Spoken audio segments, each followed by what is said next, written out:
Welcome back to another episode of Business Highlight. I am Pedro. Today, I have the pleasure of having with me on the show Joe Mirrione, who is the creator of pop rock doo-wop. Before that, though, for sure, remember to share this video so other people around your Facebook and your YouTube can also check it out.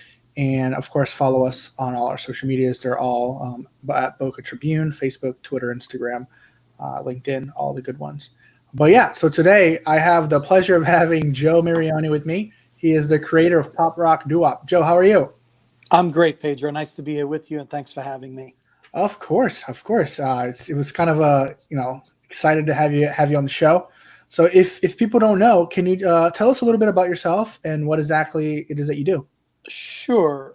We're actually based here in Boca Raton.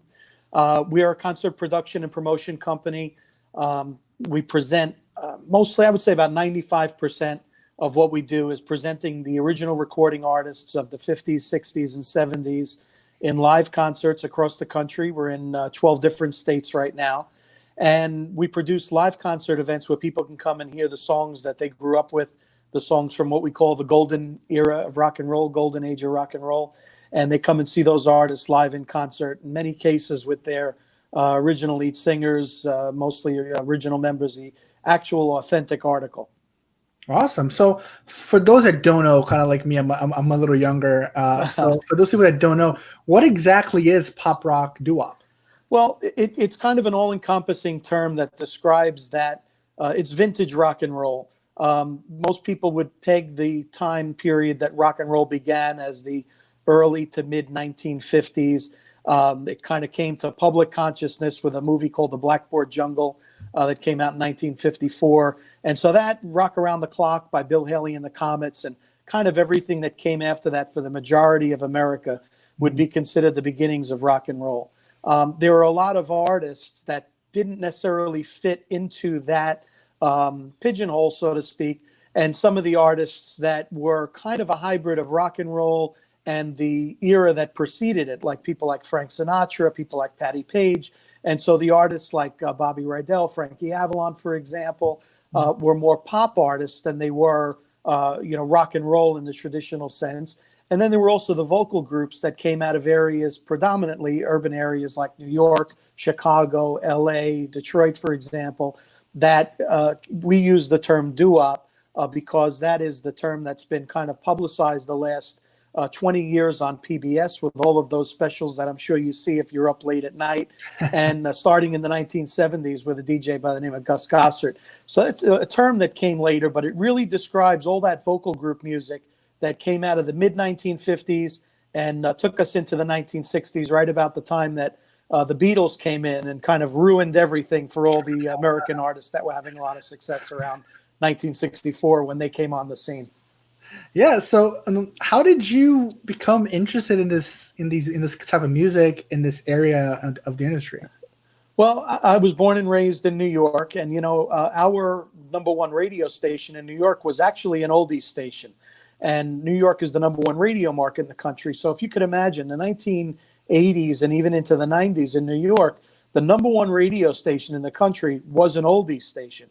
So they were playing artists like Three Dog Night and the Skyliners and Jay and the Americans and all of this music from the 50s and 60s that was not top 40 music. The radio stations in New York that were playing top 40, of course, were doing very well also, but the number one station in New York was playing music that had been on the charts 20 and 30 years prior.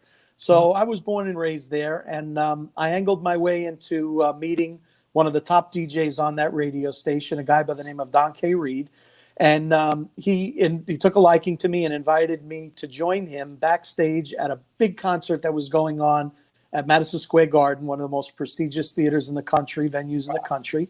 And he at 13 years old, I was meeting Chuck Berry and Bo Diddley and Ronnie Spector and Jay Black and Johnny Maestro and all these folks. And I really was enamored with the idea that I was meeting the artists behind those records, behind those songs that were on the radio, literally everywhere we went in New York. You walked into a drugstore, you walked into a department store, you got on an elevator. That was the music. These were the voices that were coming out of the radio.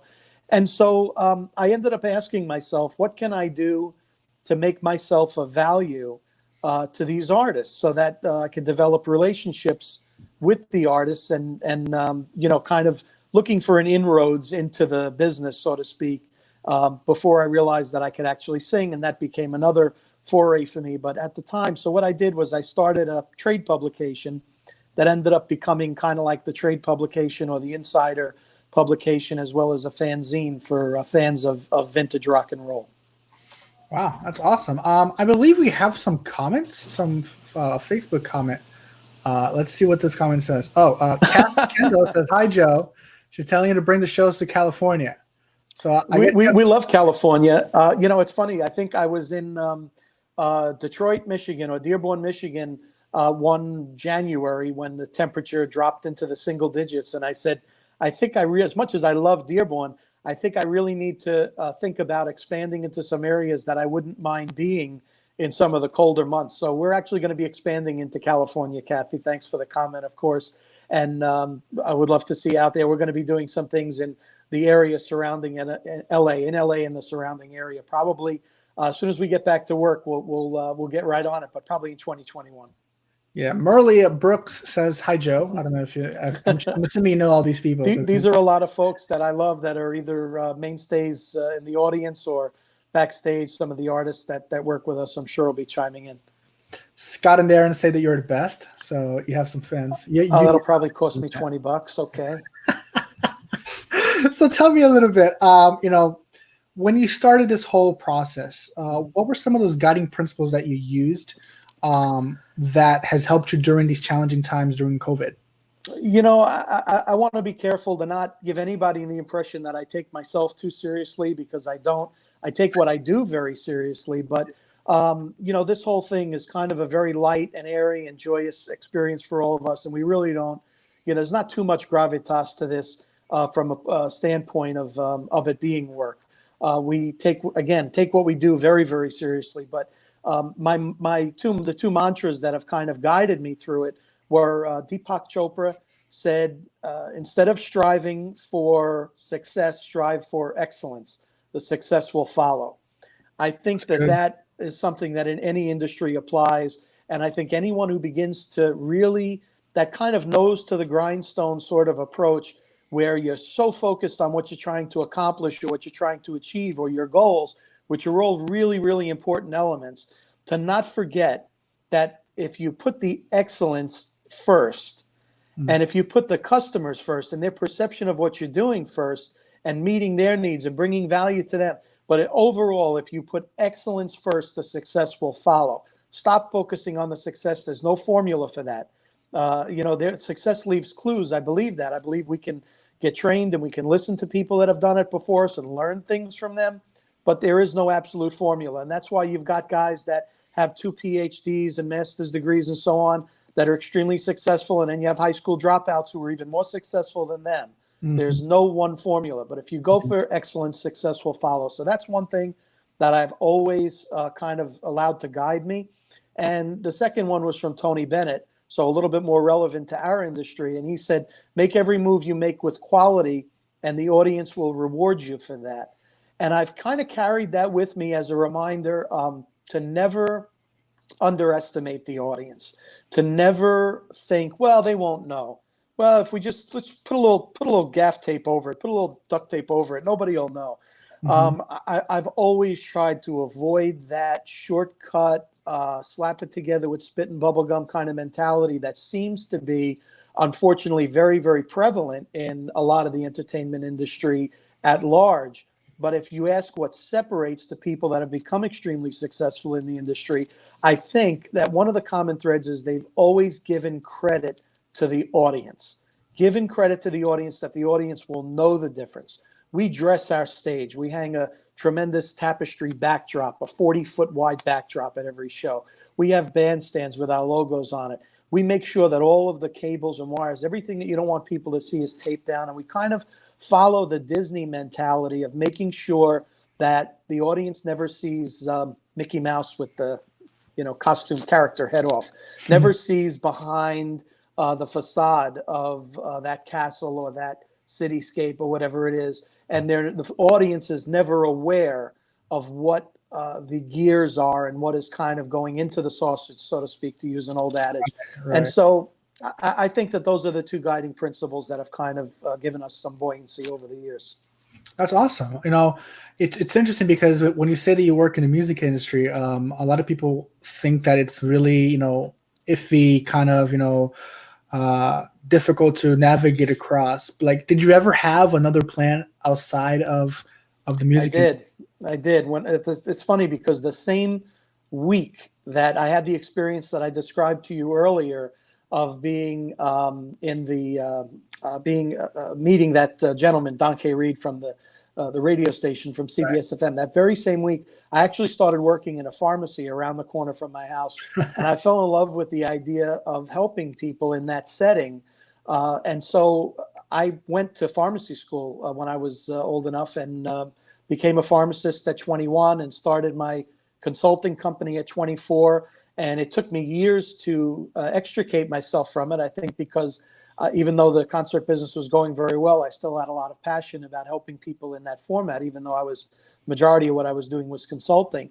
But a couple of years ago, I eventually backed out of it completely. But, certainly in a climate like this where my primary business is a business that has recently become illegal, that is presenting concert experiences to people. And the other business certainly seems to be taking off, unfortunately, for the worst circumstances. But it certainly is always in the back of my mind that if we really ended up going off into a ditch, I have that to fall back on. But I've really become passionate about delivering the music and the experiences that we deliver to these fans. And I think the idea of abandoning them, even in the absence of live concerts, would be the furthest thing from my mind at this point. Yeah, no, you touched on it a little bit. A couple of weeks ago, we all were given sayings like what is essential, what is not essential businesses, and your business falls into the non-essential part. So they tell me. So they tell you, right? So if you were to, let's say this, if you were to, give us reasoning why you believe that your type of business is an essential business, what would that look like? Well, I think I'd have a tough time making the case to the health department or the CDC. But between you and I, they recently did a study that said when people are in a concert setting or a theater setting, their heartbeats actually sync up. And so the experience of being in a live concert is incomparable. We've no way to substitute for it. And I had an opportunity to go to Italy a couple of years ago to visit Pompeii, and I stood there in the ruins of a 2,000-year-old amphitheater. And it really brings perspective to how important the arts are in our daily life. And there's an old quote, of course, from wartime, if we're not fighting for the paintings and the art and the culture, then what are we fighting for? That's who we are as a culture. I think our shows are unique because we handpick the artists, we curate, the artists. It's a very personal and very localized production when we present this music, and it's all based on the idea that the audience is coming for an authentic representation of the music. They're coming to hear the songs represented with reverence and joy. And to answer your question, I think for some it's just a night out. We certainly have had people come to our shows that didn't exactly know what they were coming to see, but they wanted to go to a concert, or they just like old music and they didn't really know the artists or the songs, but they just love vintage rock and roll. But for some people, it's they're coming to reunite with family and friends they haven't seen in a while. I've got countless stories about that. We could do a whole hour just on the stories that people have told me about what our concerts have meant to them and or why they've come. Others might be coming out for the first time after a long illness. We've been told, unfortunately, too many times that sometimes somebody says that, this is someone's last show because they've got a terrible prognosis, or that they're coming for the first time. They're getting out of the house for the first time alone after perhaps a spouse has passed away. And so I hate to dwell on all of that, but the significance of these concert experiences in terms of a sense of community and a sense of people, coming out and experiencing it in a theater, which again is a thousands of year old concept, is a very, very special and very, very kind of sacred thing to us. Yeah, I know. Again, guys, we're here with Joe Mirrione of Pop Rock Doo-Wop. If you guys want to check out his a lot of information on his on what he does, his website is poprockdoowop.com. And also you can check out their Facebook page, facebook.com/poprockdoowop. Joe, you're having you're also doing some Facebook Lives, right? Yeah, we decided to do some Facebook Live events. Now, the music that we present is, as we mentioned, from the 50s, 60s, and 70s. Most people have heard these songs before, and unlike a new band that might come out with a new album where everybody is most excited to hear the new material, and they get up, and they might go to the bathroom on something else, the idea that our fans are coming to hear that same old stuff over and over again. And when I say same old stuff, I mean it with the utmost respect, because our whole business model is based on the fact that these songs are timeless. They don't get old. Sure. There, you could tell, if you have any doubt, just go to any movie or turn on the TV during any commercial. These songs are being played, that haven't been on the charts in 50 or 60 years in some cases. So the idea of just playing that music again, you can go to YouTube and see these artists singing that music. So we're trying to think of some ways to invite people to see something that would be fresh and exciting. And so what we're doing is something that we're kind of tentatively calling a roundtable. It's basically me with 3 original artists, people like Peter Noon from Herman's Hermits, people like Tony Orlando, who will be coming on with us in a week or two, people like the original lead singer of the Stylistics, who's coming on with us next Tuesday.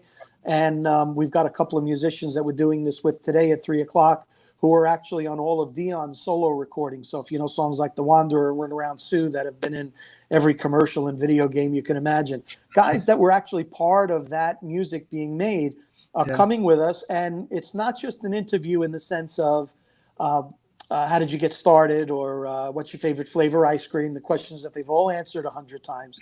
But it's kind of a peek for the audiences. It's a peek backstage at the kind of conversations that we have when we're all hanging out in what they call the green room, in the little waiting area in the lounge, while we're waiting for the show to start. And so the artists are talking about the stories behind the stories, the road tales. On the last one we did with the original lead singer of The Happenings, Bobby Miranda, and Sandy from Jane the Americans, some of the funniest stories that you wrote, rock and roll stories or showbiz stories you've ever heard, were told. So we're giving people a kind of a peek behind the curtain at a time where we can't all be together in that sense. And the response has been that people are saying, I felt like I was there. I felt like you were here in my living room with me. And so that's a big part of it. The second part of it, which is where we're about to venture now in the next week or two, is I think a big part of people coming out, people leaving their house, is not just about what they're leaving their house to see. And I think that this can be applied to any business, by the way. It's not just what they're leaving their house to see or do. It's also about them being seen. Yeah. And if you have any doubt, just walk into a theater on a Friday or Saturday night, or into a cruise ship dining room on formal night. People love to get dressed up once in a while, and they love to primp and all of that. And so people want to be seen too. It's not just about them consuming the content and the entertainment, but it's also about them putting their face out there for the public to see them.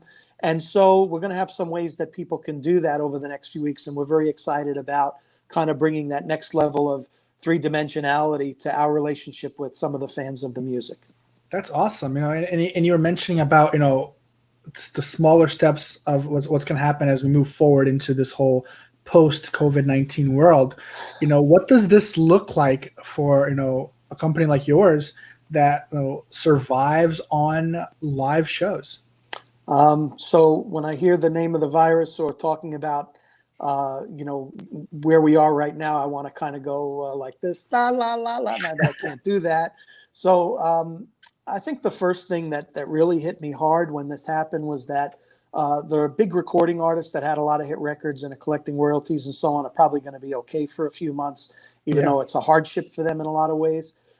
My thoughts immediately went to the musicians that accompany those artists, and a lot of these folks who've worked their whole lives so that they didn't have to work a day job anymore, and so that they can play music for a living and be a professional full-time musician. And so the hardship that it's represented to them, and of course some of them are broadcasting live, and immediately I went, and anybody that had a virtual tip jar or a little Venmo or PayPal link, I went and I did my part. And I would encourage anybody to do that with the musicians that are sharing their love on Facebook, because we love to think about all these guys as being wandering minstrels who just walk around playing music and all their bills magically get paid. But the fact of the matter is that this is, a quote unquote job for many of them. They love it. They're passionate about it. They'd probably do it for nothing if they could. But at a time like this, some of that becomes really important. The second stage that really hit me hard was a lot of the theaters where we present. You probably have been in a theater where you've seen some names up on the wall or in the back of a playbill, hundreds of names of supporters. And if it hasn't already clued you in, let me share with you that the majority of theater as it's presented today is not self-sustaining. They rely on donations and donors, patrons, and things like that to keep theater up and running. Unless you're in a casino where people just go out and dump their money on the blackjack table or the slot machine, you need other revenue streams. And so I'm, of course, really concerned about those theaters. And if you're looking for places to make donations, your community theaters, especially the historic theaters and performing arts centers, is needs to be a big part of that thought process. For us, we're keeping our ear to the rail. We're going to survive this. Thank God we're in a position to do so. I think we're in a position to survive probably as long as it takes, but that, of course, is a big unknown for a lot of people at this point. And I think we're going to have to look at the CDC recommendations about social distancing and about, I think this week or next week, theaters in Texas where I present are opening to 25% capacity. We're going to have to look at seating charts and how to sell tickets going forward for people that do want to come, and what some of the taking people's temperature and offering personal protection equipment might look like in some of those settings. But I think at this point it's keeping our ear to the rail and just being prepared to be extremely fluid and extremely adaptive in those settings, because it's not us calling the shots, and we're not used to that. Yeah, for sure. Well, you're right about that. It's gonna be a completely different world once we get past this, for sure. But no, Joe, I wanted to thank you so much for coming on the show and talking to us about your business.